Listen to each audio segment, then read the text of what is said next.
Welcome back. After a healthy earnings season in the U.S., our next guest warns of uncertainty rising on multiple fronts. Let's bring in Youngyu Ma. He's the Chief Investment Officer at BMO Wealth Management in the U.S. He joins us now from Dallas, Texas. Youngyu, thank you for joining us. We have seen, it seems, a pretty strong earnings season in the United States. When the earnings season began, a lot of investors and strategists were saying we need earnings to deliver. We need that 13-15% earnings growth that the price earnings multiples seem to be pricing in. We seem to have got that, but you see risks on the horizon. Yeah, thanks. It's great to be here. Yes, earnings did deliver, but the question is all the uncertainty that's coming from multiple areas, whether it's relating to tariffs, whether it's relating to potential inflation concerns, job cuts, the impact that DOGE may be having. It's difficult to say when that uncertainty will actually start filtering down to consumer caution or corporate caution. We think that could be happening already to an extent. The question is how pervasive that becomes. And perhaps the tipping point could be if tariffs become more aggressive. So there's a lot of uncertainty right now. I think consumers and people in the U.S. here feel that, and that does have potential to filter through the economy.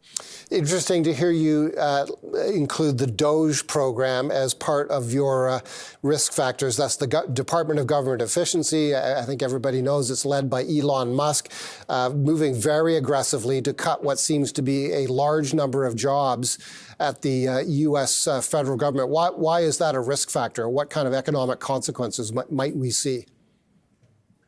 Well, first of all, we think they're just getting started. So although they've cut what probably they perceive to be the low-hanging or easy cuts to be made, we think they're going to be taking continued aggressive action in the months ahead. So there are much more cuts to come, we believe.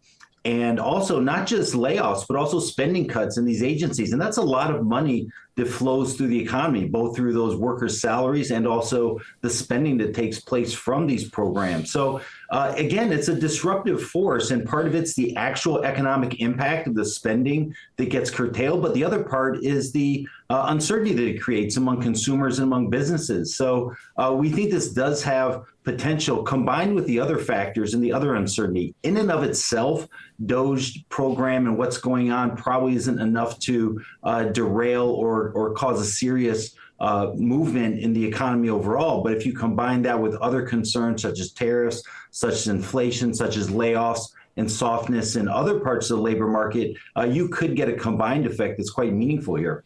Okay, let's talk about how the market digests the ongoing tariff threats from the White House. We began our broadcast day here with a rates and currency expert who noted that the currency markets have not reacted in any dramatic way to the most recent tariff threat from Donald Trump. That's 25% on automobiles, semiconductors, and pharmaceutical drugs. And my guess reasoning was that these promises of tariffs get made, but they either get delayed or walked back, and the market is becoming somewhat inured to those threats. What's your view of the risk inherent in the tariff story? We think that's probably an accurate perspective in the short term, at least, that the market is becoming somewhat numb to all the tariff news that's coming, and it's really wait to see what actually happens. But we think part of what's going on behind the scenes is that the administration is trying to work out how it can actually enact certain tariffs and give certain exemptions so there's not too much disruption or damage to the U.S. economy. We don't think this issue is completely behind us. Perhaps the market is leaning a bit more on the complacent side at this point with respect to tariffs, because we do think that risk is still present out there. But right now, there's so much uncertainty, again, that the market, I think, doesn't know, whether it's a FX market or the equity markets, doesn't really know how to price this in. Okay, you and your colleagues expect 2 Fed rate cuts this year. That, at this point, is a very out of consensus call. The consensus, of course, is 1 in December. Why do you think the Fed will cut twice? Well, I think the labor market is prone to weaken more than is currently being anticipated or appreciated here. I think a lot of companies are going to try to use technology for growth, try to trim their workforce. We're seeing more layoff announcements that have just taken place in the past couple of weeks.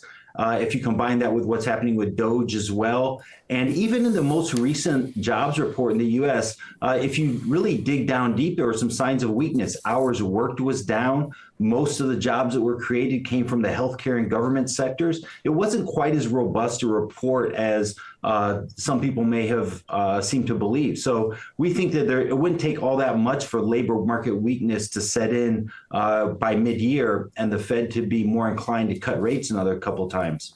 You also are tracking investor sentiment closely. What are you seeing there, and how do you use investor sentiment measures as an input to your own market views?